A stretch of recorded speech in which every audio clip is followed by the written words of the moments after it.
आज हम बात कर रहे हैं रुद्राक्ष के बारे में। दो मुखी रुद्राक्ष बहुत ही दुर्लभ होता है।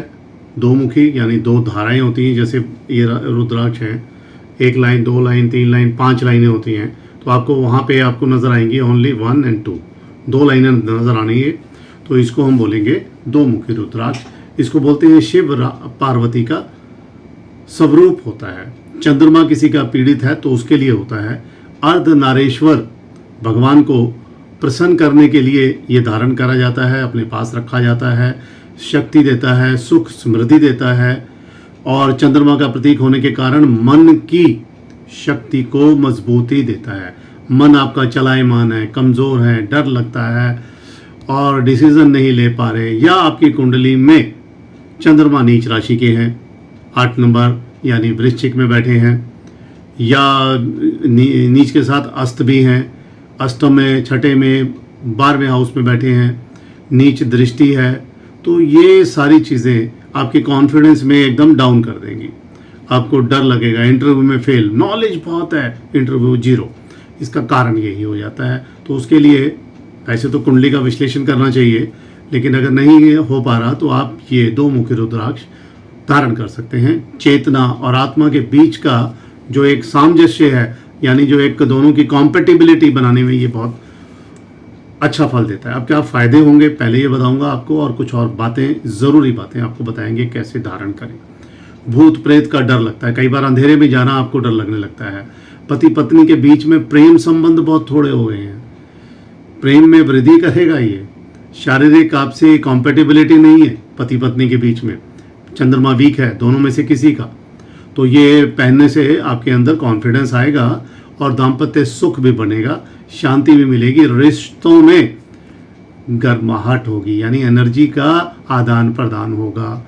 विवाह के बाद बच्चे होने में दिक्कत आ रही है बिकॉज ऑफ यौन रोग। यौन रोगों में भी ये बहुत बड़ा इम्पैक्ट देता है, अच्छा फायदा करता है। चंद्रमा जो होता है ना, मन का कारक के साथ साथ शारीरिक रूप से शरीर के निचले अंगों में, जिसको हम प्रजनन अंग बोलते हैं, उसमें काफ़ी इम्पैक्ट देता है खराब।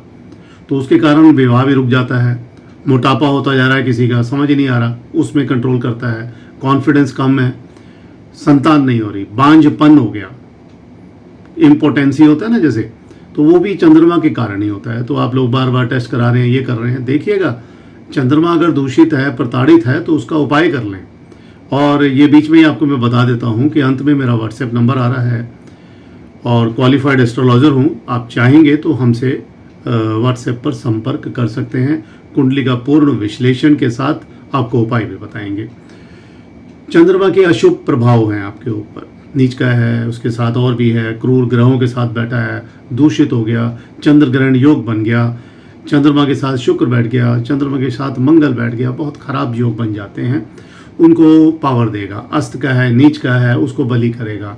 चंद्रमा का एक बहुत ही खराब दोष होता है, योग बन जाता है केम द्रुम योग, यानी चंद्रमा के पीछे भी और आगे भी कोई ग्रह नहीं बैठा, कोई ग्रह नहीं है, चंद्रमा दूषित है, प्रताड़ित है और उसके ऊपर सारे क्रूर ग्रहों की दृष्टि है, यानी बहुत बड़ी भयंकरता से आपको चंद्रमा ने जकड़ लिया। और चंद्रमा किसी का अच्छा होता है, डॉक्टर, इंजीनियर, IAS बनते हैं, ये भी मैं बता दूं आपको।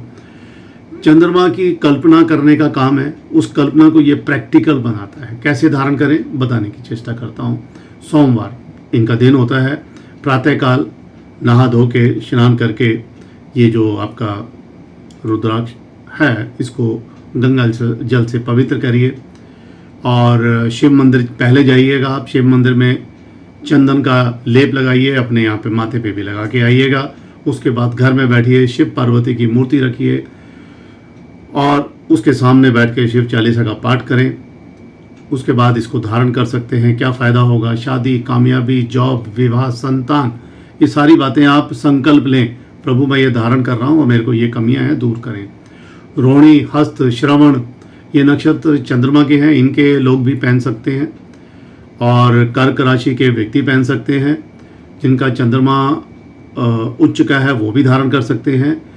वृषभ राशि में भी चंद्रमा बहुत उच्च के होते हैं, ये लोग धारण करेंगे तो चंद्रमा के और शक्तिशाली फल मिलेंगे।